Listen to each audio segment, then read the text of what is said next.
Puji Tuhan, Shalom Bapak Ibu yang dikasihi Tuhan. Izinkan saya berterima kasih untuk Ibu Gembala, juga semua penatua tentunya di gereja ini. Dan saya mohon izin ya, ini masker saya lepas ya, boleh ya? Masker saya lepas. Karena saya baru hari ini bertemu dengan Ibu Gembala dan Bapak Agus ya. Saya atas nama pribadi, keluarga dan seluruh keluarga besar Gereja Kristus Injili Jemaat Kana menyampaikan bela sungkawa yang sedalam-dalamnya ya.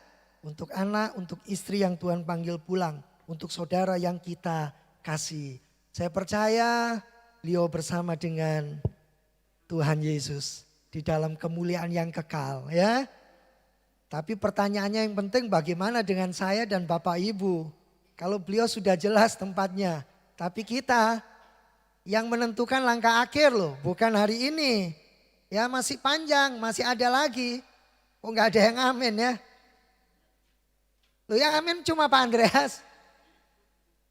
Ya, puji Tuhan. Bapak Ibu yang dikasihi Tuhan, saya ajak kita untuk membuka. Saya juga menyapa Bapak Ibu yang menonton lewat YouTube ya. Ya. Selamat sore juga ya, salam sejahtera. Mari kita lihat Filipi pasalnya yang ketiga. Mari Bapak Ibu kita buka Filipi, kitab Filipi pasalnya yang ketiga. Kita akan membaca firman Tuhan dengan seksama. Filipi pasalnya yang ketiga, ayatnya yang ke-7 sampai ayat yang ke-14. Bersyukur Bapak Ibu bisa ibadah kembali ya. Karena sampai hari ini di gereja yang saya layani masih online ibadahnya. Belum offline ya. Bapak Ibu bersyukur punya gedung gereja sendiri. Luar biasa. Lalu bisa juga pakai ini, disiarkan langsung ya. Wah ini luar biasa, puji Tuhan. Saya setiap minggu harus dipersiapkannya itu enggak langsung khotbah hari ini ditampilkan, enggak. Sudah 2 minggu sebelumnya. Baru setelah itu diupload lagi. Enggak tahu caranya gimana, pokoknya diolah lagi, diedit lagi. Sampai tengah malam enggak tidur, harus upayakan itu ya. Tapi Bapak Ibu bersyukur. Enggak ada yang amin lagi. Bersyukur Bapak Ibu ya. Ya puji Tuhan, mari Filipi pasalnya yang ketiga. Tema khotbahnya kemuliaan di balik penderitaan. Ada kemuliaan di balik penderitaan. Setelah penderitaan, Tuhan gak pernah gagal untuk menyatakan kemuliaannya. Filipi 3 ayat 7 sampai 14. Tetapi apa yang dahulu merupakan keuntungan bagiku, sekarang kuanggap rugi karena Kristus. Malahan segala sesuatu kuanggap rugi karena pengenalan akan Kristus Yesus Tuhanku lebih mulia daripada semuanya. Oleh karena Dialah aku telah melepaskan semuanya itu dan menganggapnya sampah supaya aku memperoleh Kristus dan berada dalam Dia. Bukan dengan kebenaranku sendiri karena mentaati hukum Taurat, melainkan dengan kebenaran karena kepercayaan kepada Kristus, yaitu kebenaran yang Allah anugerahkan berdasarkan kepercayaan. Yang ku kehendaki ialah mengenal Dia dan kuasa kebangkitannya dan persekutuan dalam penderitaannya, di mana aku menjadi serupa dengan Dia dalam kematiannya, supaya aku akhirnya beroleh kebangkitan dari antara orang mati. Bukan seolah-olah aku telah memperoleh hal ini atau telah sempurna, melainkan aku mengejarnya kalau aku dapat juga menangkapnya, karena aku pun telah ditangkap oleh Kristus Yesus.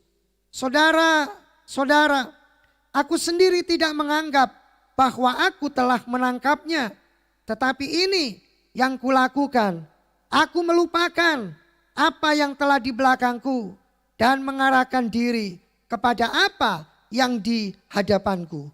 Dan berlari-lari kepada tujuan untuk memperoleh hadiah, yaitu panggilan sorgawi dari Allah dalam Kristus Yesus. Lewat ayat-ayat ini Rasul Paulus menunjukkan kepada kita apa tujuannya Bapak Ibu datang ke gereja. Apa tujuannya kita menjadi pengiring Kristus? Kalau pertanyaan ini saya tanyakan, setiap kita pasti punya jawaban. Mungkin ada yang menjawab, ya untuk melayani Allah. Puji Tuhan. Mungkin ada yang menjawab, ya jelas Pak, tujuan saya ingin menyenangkan hati Allah. Puji Tuhan. Mungkin juga ada yang menjawab, oh tujuan hidup saya di dunia memuliakan Allah. Puji Tuhan. Ada juga yang mungkin menjawab, ya jelas Pak, untuk melakukan kehendak Allah. Puji Tuhan. Dan Paulus berkata, yang dia kehendaki di dalam ayat yang ke-10, sampai pada akhirnya menjadi serupa dengan Kristus. Menjadi serupa dengan Yesus dalam kematiannya, dalam kehidupan Yesus, dan dalam kebangkitan Yesus. Jemaat yang dikasihi Tuhan, ini kalimat yang cukup menggelitik, cukup menjadi bahan pertanyaan. Dalam ayat 10 Paulus berkata, yang ku kehendaki, yang ku rindukan, yang ku kehendaki, yang ku rindukan, yang aku usahakan sedemikian rupa adalah mengenal Yesus. Saudara bisa bayangkan Rasul Paulus ini menulis 2/3 dari seluruh kitab perjanjian baru. Paulus ini di dalam ayat yang ke-7 dan ke-8 sampai yang ke-9 kita tahu siapa dia. Tentunya mulai ayat yang ke-6 dikatakan tentang kegiatan aku penganiaya jemaat, tentang kebenaran dalam mentaati hukum Taurat, aku tidak bercacat. Seluruh kitab Taurat, seluruh Taurat Musa, Paulus hafal, Paulus paham, Paulus mengerti. Tetapi mengapa Paulus masih berkata, yang aku rindukan di dalam kehidupanku, yang aku usahakan sampai sedemikian rupa. Lalu Paulus pakai gaya bahasa, yang ku kehendaki adalah mengenal Allah. Saudara, timbul sebuah pertanyaan, apa berarti Paulus ini belum kenal Allah dengan benar ya? Belum mengenal Allah dengan absolut. Apakah seperti itu? Mari kita lihat sebentar, meminjam istilah yang Rasul Petrus pakai di dalam 2 Petrus 3 ayat 18. Ternyata yang dimaksud Paulus dengan mengenal Allah, yang dia rindukan itu, yang dia kehendaki, itu oleh 2 Petrus pasal 3 ayat 18 disebutkan seperti ini.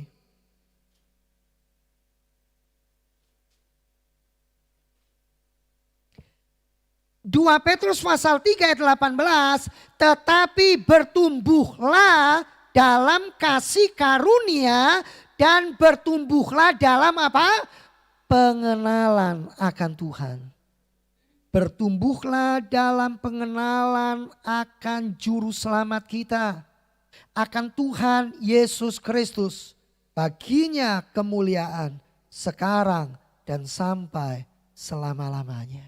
Jadi waktu Paulus berkata dengan jujur, waktu Paulus berkata dengan sadar, waktu Paulus berkata dengan berapi-api, yang aku cari, yang aku usahakan, yang aku rindukan, yang aku kehendaki adalah mengenal Allah.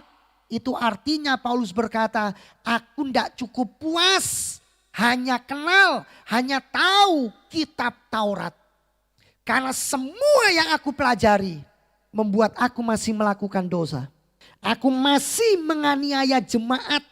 Yesus Kristus. Jadi Paulus berkata kalau hari ini saudara berkata sudah mengenal Allah, sampai di mana pengenalan saudara akan Allah? Paulus berkata aku harus mengenal Allah seperti yang 2 Petrus 3 ayat 18. Seperti yang Rasul Petrus sampaikan, bertumbuh.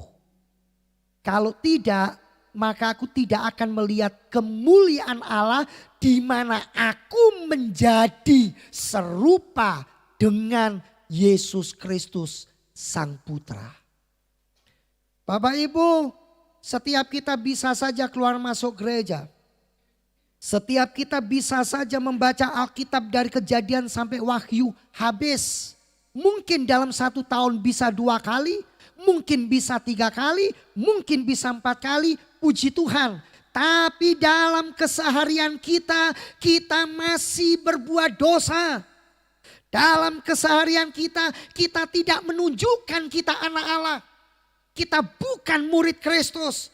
Kita tidak serupa dengan Yesus Kristus. Saudara hidup dalam kepahitan. Saudara tidak bisa mengampuni keadaan saudara. Saudara tidak bisa berdamai dengan kondisimu. Hari-hari ini Bapak Ibu, kalau kita tanya kepada banyak orang, akan ada banyak jawaban. Jawaban yang negatif, jawaban yang tidak baik. Sementara mereka adalah anak-anak Tuhan. Yang KTP-nya adalah Kristen. Yang mungkin setiap hari juga baca Alkitab. Ada yang ditanya, menurut Anda tahun ini identik dengan apa?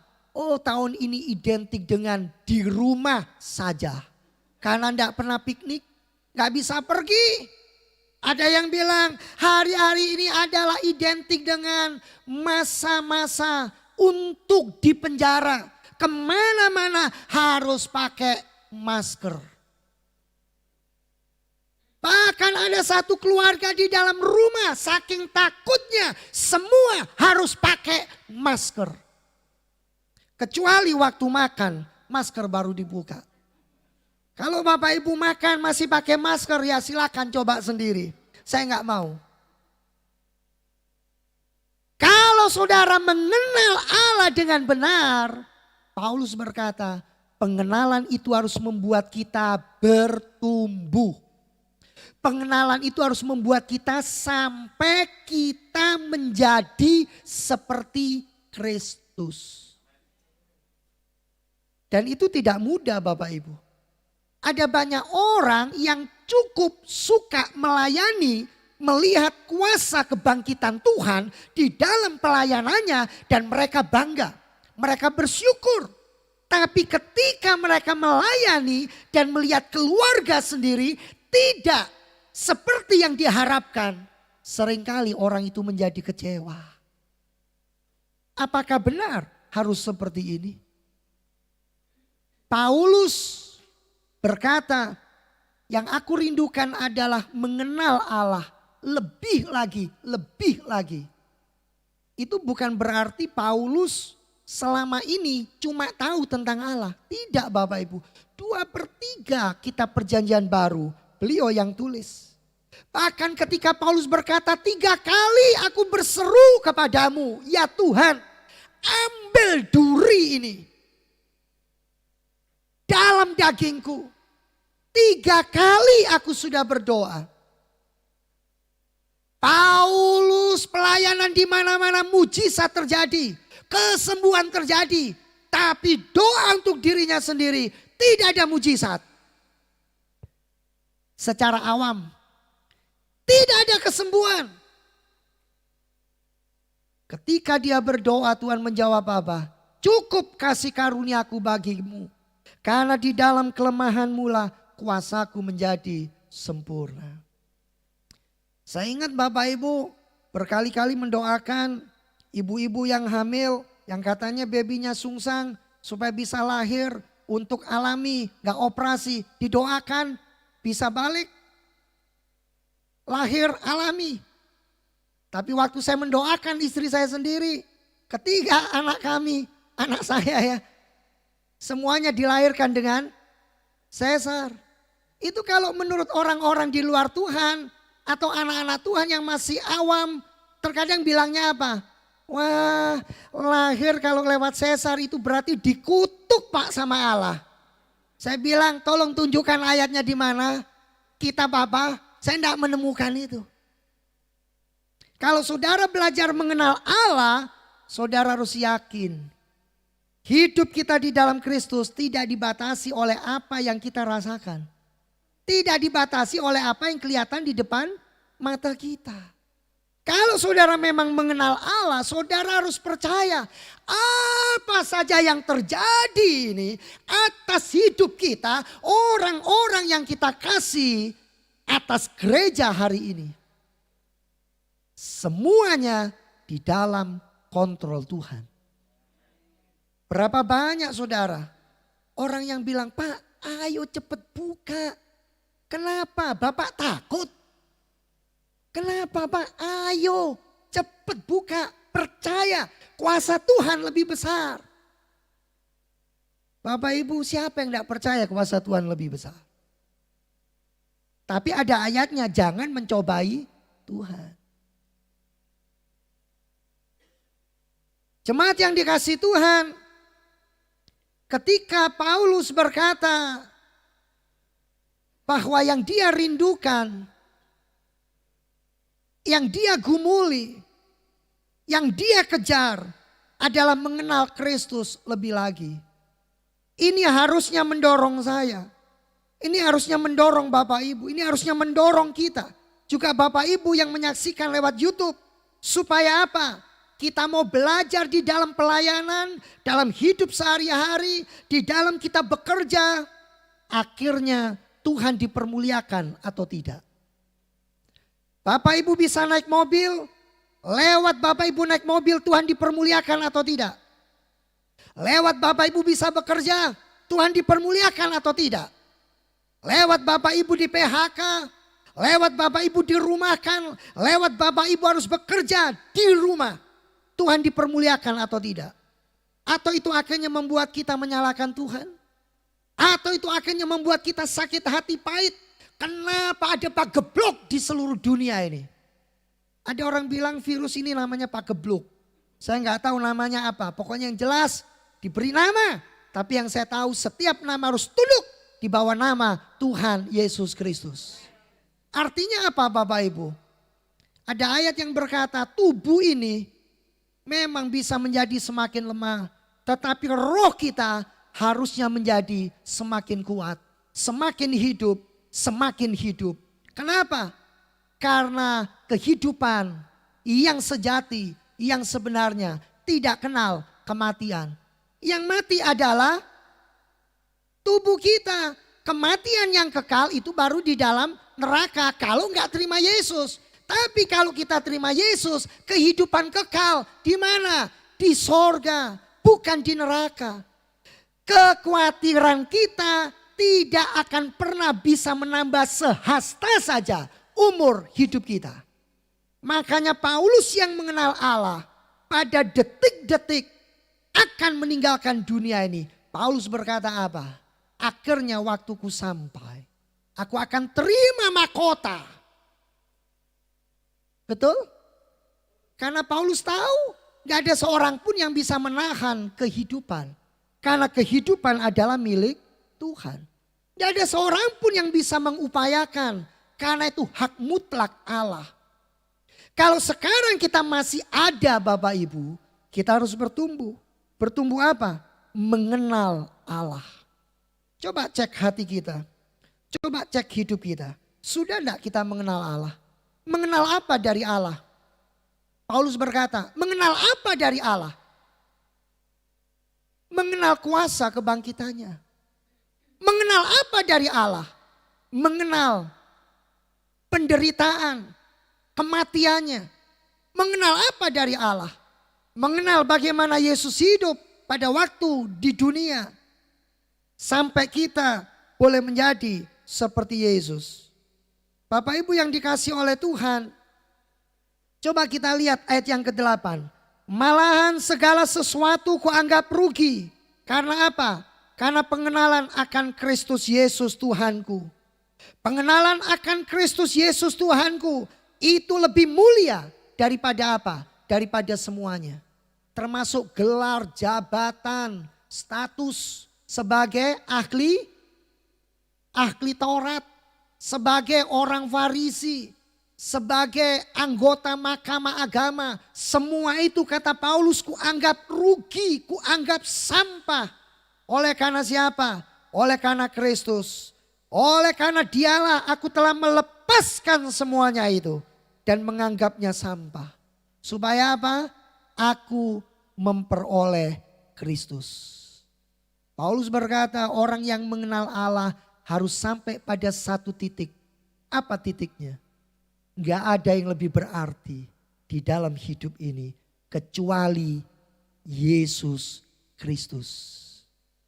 Amin. Makanya ayatnya jelas. Dibuat lagu juga jelas. Apapun yang lebih berharga bagi manusia di atas muka bumi ini. Tidak ada yang lebih berarti.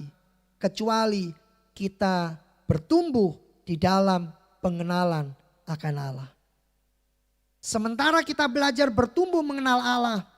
Kita harus membuang jauh-jauh kebanggaan kita akan masa lalu. Jangan seperti istri Lot yang jadi tiang garam. Karena apa? Karena ingin masa lalu yang menjadi patokan dan fokus. Lalu Tuhan berkata, Lot pandang ke depan, jangan lihat ke belakang. Tetap lihat ke depan, tetap pelayanan, tetap lihat Yesus. Jangan mutung, jangan putus asa, tetap pandang Allah yang hidup. Allah yang menyediakan hidup kekal. Itu tujuanmu, bukan belakang. Makanya Paulus bilang, segala kegemilangan, segala hormat, segala harkat, segala jabatan, segala gelar, segala pujian untuk masa lalu semuanya sampah. Tujuannya adalah Kristus. Yesus kalau melayani dipuji, pujian untuk Tuhan. Mainkan musik dengan baik, dimuliakan, kemuliaan hanya untuk Tuhan. Itu yang namanya soli deo gloria. Segala kemuliaan hanya untuk Tuhan. Apapun yang kita bisa capai, apapun yang kita bisa ambil, Kristus dipermuliakan atau tidak. Itu yang menjadi permasalahannya. Bapak Ibu sidang jemaat yang dikasihi Tuhan. Untuk apa Tuhan menciptakan kita? Supaya kita mengenal Dia. Sehingga kita bisa mempermuliakan Dia.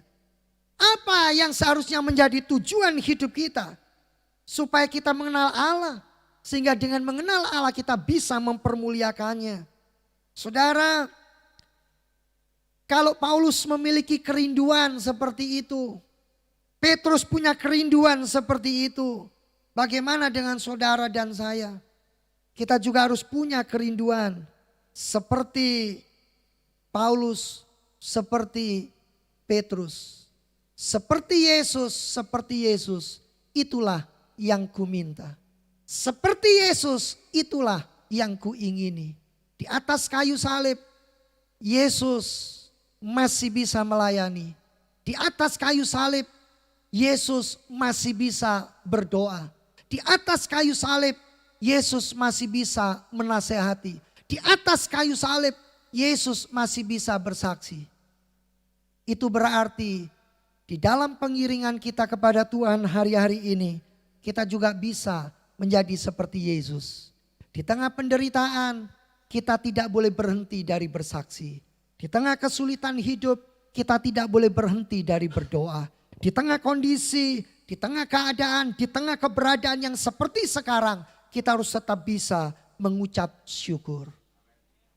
Seperti Yesus di atas kayu salib, tetap memandang kepada Bapa, tetap berdoa kepada Bapa, tetap bersyukur kepada Bapa, tetap berserah kepada Bapa. Bapak, Ibu, dan saudara yang dikasihi Tuhan, mengenal Allah itu bukan sekedar intim dengan Allah. Mengenal Allah itu bukan sekedar bisa nyanyi, memuji, menyembah Allah.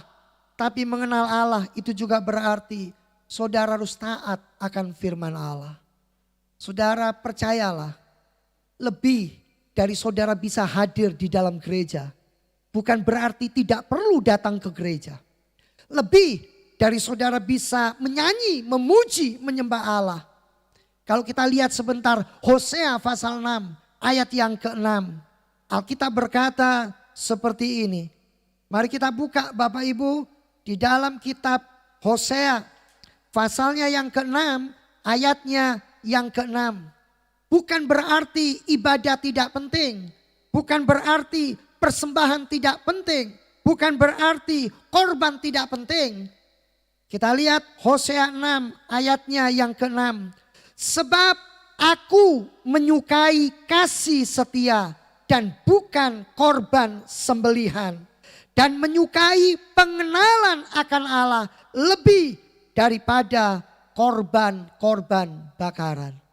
Kalau Bapak Ibu bisa memberikan korban tapi tidak disertai motivasi yang benar, korban kita sia-sia.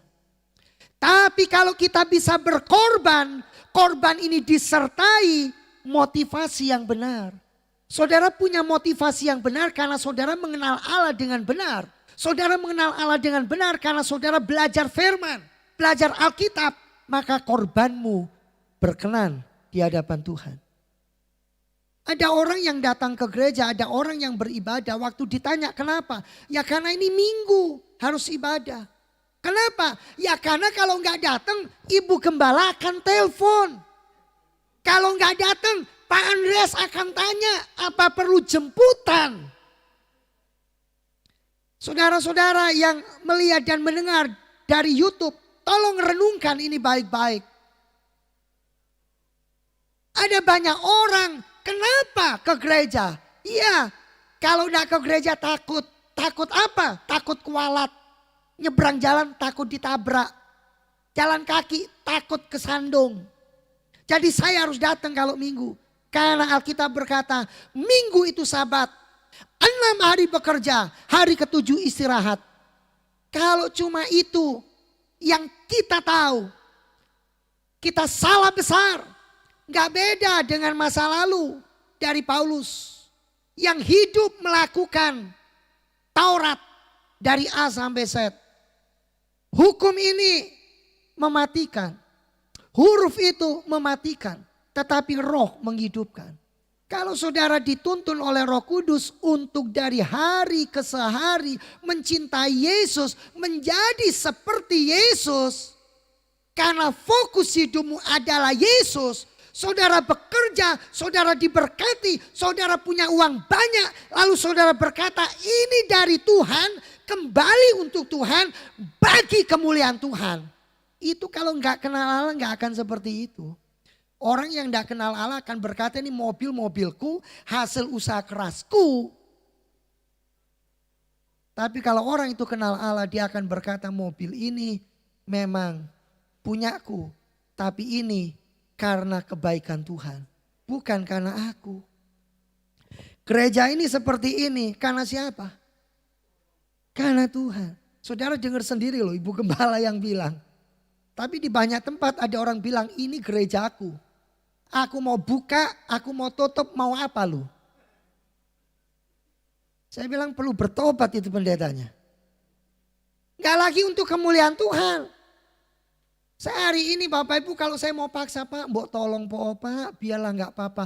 Tetap saja kita ibadah Pak, dibuka ya gerejanya. Masalahnya gereja yang saya tempati di bawah itu ada toko, di bawahnya lagi juga ada rumah makan. Jadi saya harus bijaksana. Masa terus saya akan bilang Bapak ini gak punya iman. Sudah berapa tahun jadi Kristen. Masa kayak gitu saya ngomongnya. Halo? Kalau kayak gitu saya kayak Yesus atau kayak tetangganya Yesus. Ini banyak orang keluar masuk gereja. Tapi hidupnya tidak seperti Yesus. Lalu seperti siapa? Seperti tetangganya Yesus. Saudara, apa yang terjadi dengan Ayub itu mengingatkan kita. Bagaimana Ayub di dalam penderitaannya dia tetap mau belajar mengenal Allah. Dan pada waktu Ayub sukses, Ayub pun juga belajar mengenal Allah. Jadi tidak ada alasan buat Bapak Ibu dan saya. Baik yang ibadah di rumah karena ibadah online maupun yang ibadah di dalam gedung gereja ini, dalam ibadah raya minggu sore hari ini, tidak ada alasan buat kita. Termasuk saya, mau pendeta, mau diaken, mau penatua, apapun jabatannya, berapapun banyak gelarnya. S1, S2, S3, S-teler, ya, mau apapun gelarnya, tetap yang kita akan capai. Tetap kita sama-sama berjalan menuju kemana? Iya, sampai gambar Yesus menjadi sempurna di dalam kehidupan kita. Amin Bapak Ibu. Seringkali orang berkata saya mau belajar mengenal Allah, cuma kalau Allah itu dikenal dia maha kuasa. Dia itu maha baik, dia itu maha mencipta, dia itu pokoknya gak pernah ngasih yang elek-elek. Saya mau kenal Allah, yang kayak begitu. Tapi kalau sudah mulai mengenal Allah berarti harus rela untuk diproses, untuk dimurnikan, untuk diizinkan menderita sesaat. Gak mau saya. Saya yang model begitu gak mau. Itu bukan mengenal Allah dalam kamu saya. Tapi mengenal Allah dalam kamu saya. Allah itu maha baik. Allah itu maha pencipta. Allah itu hanya merancangkan yang terbaik. Tapi kalau Allah ini memurnikan, Allah ini membentuk, Allah ini seperti tukang periuk, seperti penjunan ya betul ya. Bukan panjunan ya, kalau penjunan atau panjunan? Kalau panjunan keputaran panjunan ya. Penjunan ya, pembentuk keramik gerabah. Saya nggak mau Allah yang kayak begitu. Lah itu namanya lah karepnya dewe Bapak Ibu. Alkitab ini lengkap. Makanya Paulus berkata, aku rindu mengenal Allah. Jelas kok. Mengenal Allah dalam areal kuasa kebangkitan. Tapi juga mengenal Allah dalam penderitaan dan kematian Yesus. Kalau saudara berkata seperti saya tadi, cuma mau Allah yang maha baik, maha kuasa, semua yang dikasih, semua yang cocok sama hati kita. Itu berarti cuma kenal kuasa kebangkitannya. Nggak mau bagian penderitaannya, nggak mau. Padahal Alkitab berkata apa? Barang siapa mengikut aku harus pikul, menyangkal, baru ikut aku.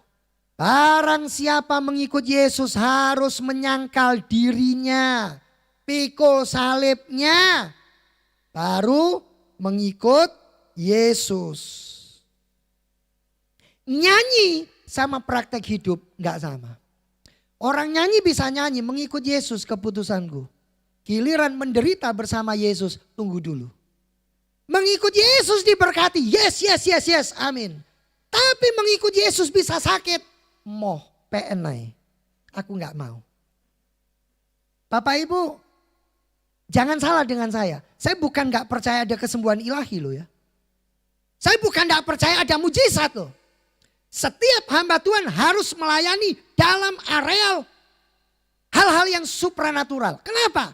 Loh Allah yang kita sembah, Allah di atas yang natural.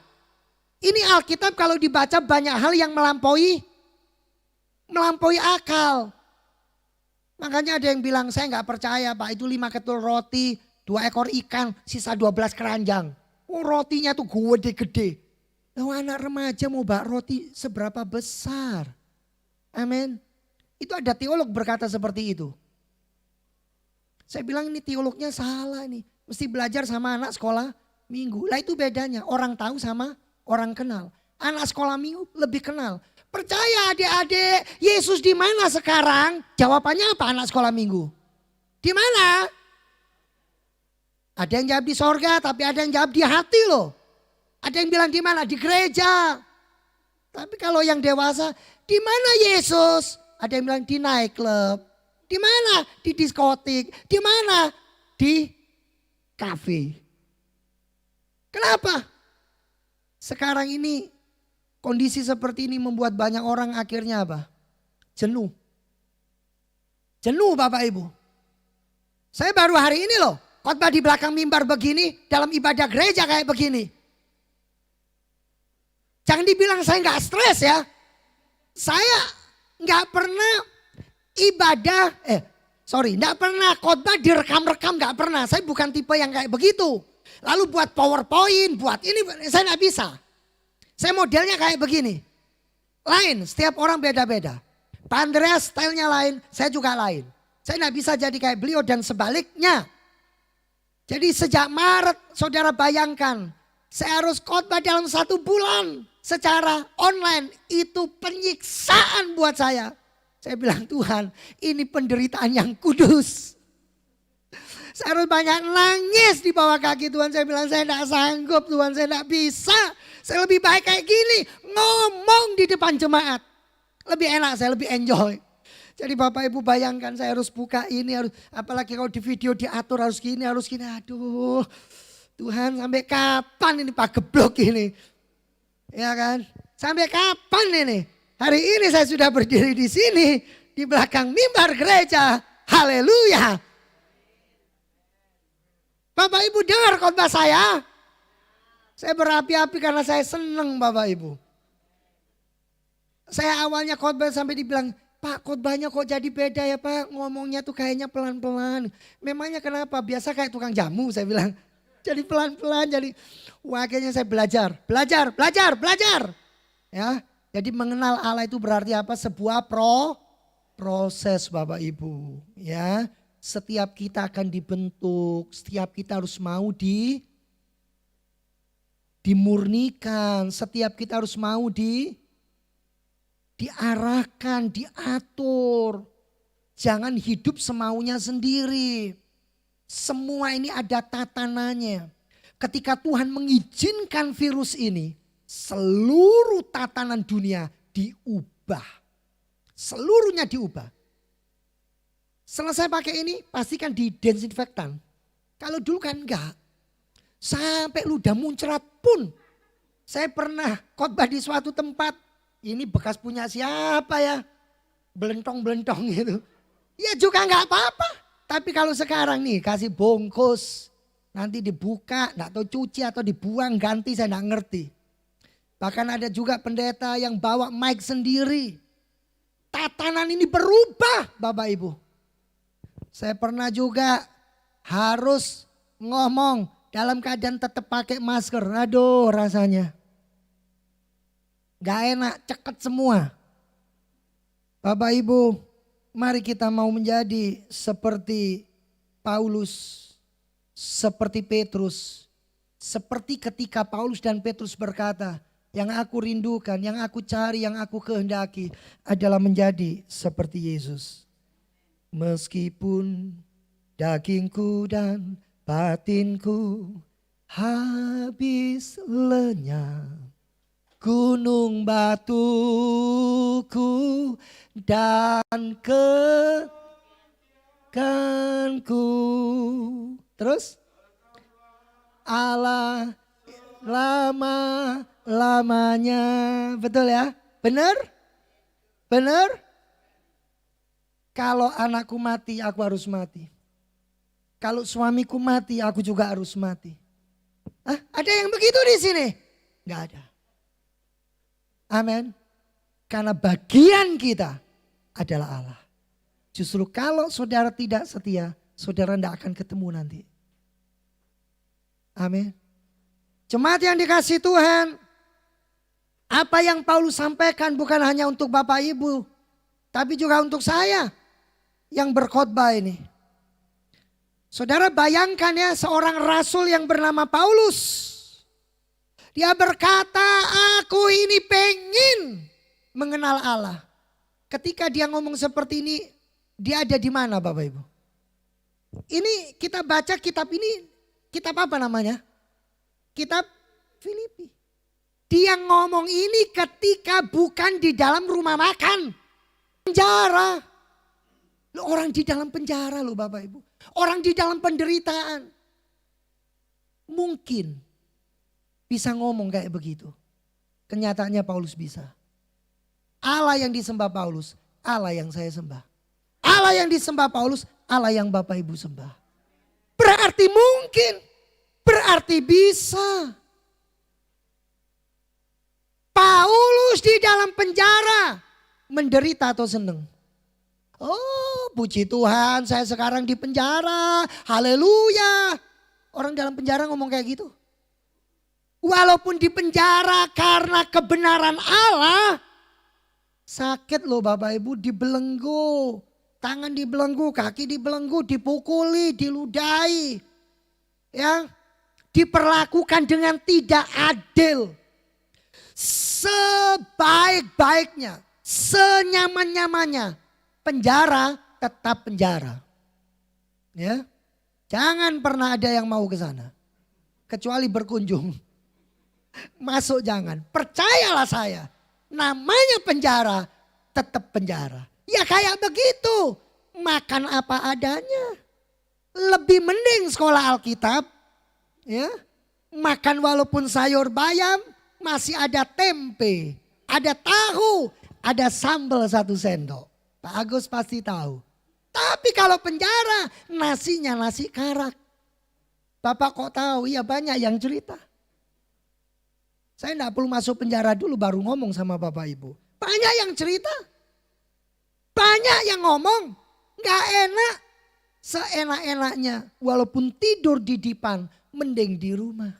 Daripada tidur di atas dipan, di atas kasur, tapi dalam penjara. Dan Paulus ini berkata, di dalam penjara kota Filipi ini, dari dalam penjara ini, aku menyerukan kepada gereja. Aku menyerukan kepada gereja Kristus Injili Jemaat Agape ditambah Adi. Rindukan untuk mengenal Allah. Kalau tidak, saudara tidak akan lulus dari kehidupan. Handphone saja bisa mengaminkan. Handphone itu loh bisa mengaminkan saya. Kalau Bapak Ibu tidak mengaminkan, sungguh terlalu. Amin. Handphone bisa mengaminkan saya Bapak Ibu. Tidak apa-apa. Dia bisa mengaminkan. Dia bisa ngerti khotbah saya. Apalagi Bapak Ibu kalau nggak ngerti, sungguh terlalu. Bapak Ibu yang dikasihi Tuhan. Ada seorang yang bernama Timothy Keller. Bapak Timothy Keller ini seorang penulis buku yang terkenal, seorang teolog. Bapak Timothy Keller menulis buku judulnya Rasio bagi Allah. Jadi Allah coba diukur dari akal, dari pikiran, dari rasio. Maka Timothy Keller berkata orang tidak akan pernah bisa mengukur Allah dari akal, dari pikiran. Kenapa? Pada waktu Allah diukur dengan akal dan pikiran. Orang akan sampai pada satu titik dan bertanya, di manakah Allah itu? Kalau Allah itu ada, kenapa ada kejahatan? Kenapa ada sakit penyakit? Kenapa ada orang yang diperlakukan gak adil? Kalau begitu, berarti Allah itu tidak baik. Tapi kalau Allah itu baik, berarti dia bukan Allah dong. Karena Allah harusnya maha baik. Tapi banyak kejahatan. Banyak orang percaya Allah. Hidupnya gak mujur. Ayub itu kurang bagaimana? Paulus kurang bagaimana? Bagaimana dengan rasul-rasul semuanya? Bapak Ibu. Kita gak bisa berkata Allah seperti yang saya sampaikan tadi. Kenapa? Karena Allah itu harus dimengerti bukan dengan otak kita yang terbatas. Tapi dengan apa? Iman kita. Seperti WL tadi berkata, iman kita, percaya kita yang tidak dibatasi oleh pikiran. Bahwa Allah yang kita sembah lebih dari segala-galanya. Dan apa yang dia janjikan, ya dan amin. Mari kita buka Yeremia 9 ayat 23 sampai 24. Yeremia pasal 9 ayat 23 sampai 24. Bapak Ibu yang di rumah juga buka firman Tuhan. Yeremia 9 ayat 23 sampai 24 sebagai ayat yang terakhir. Ya, ayat yang terakhir. Yeremia 9 ayat 23 dan 24. Beginilah firman Tuhan. Janganlah orang bijaksana bermegah karena kebijaksanaannya. Janganlah orang kuat bermegah karena kekuatannya. Janganlah orang kaya bermegah karena kekayaannya. Tetapi siapa yang mau bermegah, baiklah bermegah karena yang berikut. Bahwa ia memahami dan mengenal aku. Bahwa akulah Tuhan yang menunjukkan kasih setia, keadilan dan kebenaran di bumi. Sungguh semuanya itu kusukai. Demikianlah firman Tuhan. Amin. Mari kita bangkit berdiri. Percayalah Bapak Ibu, siapa yang merindukan mengenal Kristus itu adalah hal yang Tuhan mau dalam hidup kita. Dan itu berarti karena saudara rindu mengenal Allah, bukan berarti saudara seperti pribadi yang sedang berjalan menuju kepada puncak gunung yang tanpa rintangan, tanpa beban, tanpa air mata, tanpa kesedihan, dan tanpa kesusahan. Justru semakin kita ingin, semakin kita rindu mengenal Allah, berarti belajar seperti Paulus. Aku melupakan apa yang ada di belakangku dan aku menganggapnya semuanya sampah. Untuk apa? Untuk dilepaskan demi mendapat dan memperoleh pengenalan yang lebih lagi akan Tuhan. Saudara belajar mengenal Allah tidak bisa lewat perasaan, tidak bisa lewat pikiran, tapi lewat apa? Lewat demikianlah Tuhan berkata dalam firman-Nya. Haleluya. Musik boleh dengan lembut. Ya Tuhan, ku percaya. Aku percaya. Lewati lembah air mata. Aku percaya. Firman-Mu ya dan amin. Amin. Pujian yang lama. Bapak Ibu di rumah yang lihat lewat YouTube juga ikut nyanyi. Ikut memuji Tuhan, ikut menyembah Tuhan. Ya Tuhan, ku percaya.